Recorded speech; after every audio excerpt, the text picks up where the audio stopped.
Okay, so the World Cup is approaching thick and fast. Let's take a look at every player who's been shoved onto the standby list for England at the last 3 World Cups. 2006, Scott Carson. Scott Carson has a Champions League medal, gone to a World Cup and has starred in the movie Goal. Not bad for someone whose career basically flatlined about 10 years ago. The 4-cap wonder was placed on standby before replacing the injured Rob Green in the full squad. Ben Foster was then hauled up to replace Carson on the standby list. A standby for a standby. Who was next in line? Chris Kirkland? Luke Young. Remember Luke Young, actually a decent fullback on his day. The then Charlton right back was shoved onto the standby list for the 2006 World Cup. An injury meant that Michael Dawson took his place, because why wouldn't you replace a right back with a centre back? Nigel REO-COKER. Nigel REO-COKER was another name who was chopped from the full England squad in 2006, due to injury of course, because why else would you deprive the squad of the next Frank Lampard? The current MK Dons midfielder was replaced by Phil Neville. Andy Johnson. To be fair, England could probably have done with Andy Johnson. He'd scored about 10 penalties for Crystal Palace 2 seasons earlier. The fact he decided not to move clubs once relegated in a World Cup year probably cost him a place, and is probably enough reason to drown his agent in a barrel of soup. Jermaine Defoe. How does a 17-year-old Theo Walcott, who hasn't played a single minute of top-flight football, go to a World Cup over Jermaine Defoe, who'd scored 38 goals in his last 3 seasons of football? Please, somebody answer me that. Welcome to the wacky inner workings of Sven-Göran Eriksson's mind, everyone. 2010, Leighton Baines. When Leighton Baines received the call that he's going to be on a waiting list for the 2010 World Cup, I'm surprised he didn't chuck his phone in the bin. Fair enough, Ashley Cole was the best left back in the world at the time, but Stephen Warnock?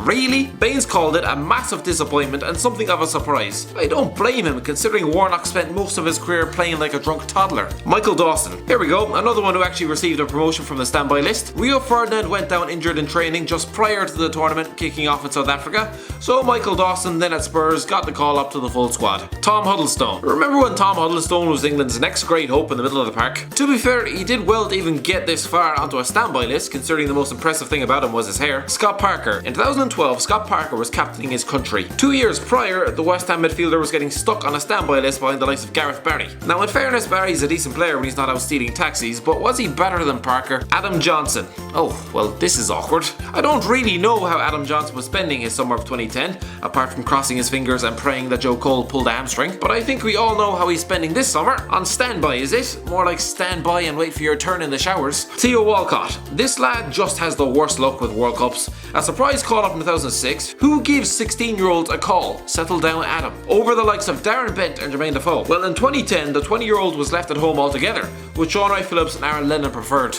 Oh dear. Darren Bent. Darren Bent missed out on the 2006 World Cup thanks to a teenager who had never played a top-flight game. He missed out on the 2010 World Cup thanks to Emil Heskey, a man who looks as though he'd never played a top-flight game. Bent could hardly be blamed for thinking the world hated him. 2014, John Ruddy. John Ruddy must have felt he was living in some alternate universe during the 13-14 season. The likes of Jose Mourinho had spent his first summer back in London trying to nab him from Norwich. Relax, John, have you ever heard of Ross Turnbull? Before getting drafted into the provisional squad for the 2014 World Cup. But none of Joe Hart, Fraser Forster or Ben Foster did get injured, so Ruddy presumably ended up watching his country limp out of the tournament from the comfort of his couch. John Flanagan, an up-and-coming Liverpool full-back who was making a play for a call on the England standby list for the World Cup. Remind you of anyone? Hopefully Trent Alexander-Arnold will actually focus on his game and won't go down the route of confusing his girlfriend's leg with a football and ending up on loan at Bolton Wanderers at the age of 25. John Stones, a highly rated prospect at Everton back in 2014. Phil Jagielka, Gary Cahill, Chris Smalling and Phil Jones squeezed Stones onto the waiting list.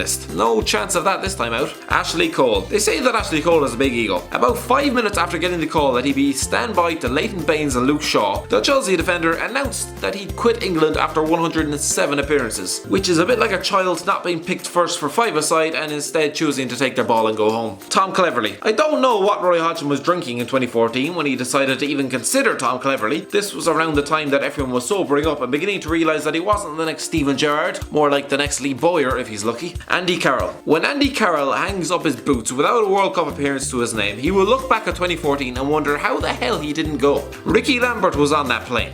Ricky Lambert, the man who looks like his pre-match meal consists of pizza and dirt. Jermaine Defoe. Jermaine Defoe's biggest fear in life is probably the standby list. Listen, he's made some good career moves. Think of the signing on fees. But effectively removing himself from consideration by moving to Canada in 2013, he effectively traded in a World Cup spot for a few more bags of cash. Thanks for watching. Don't forget to like, share and subscribe.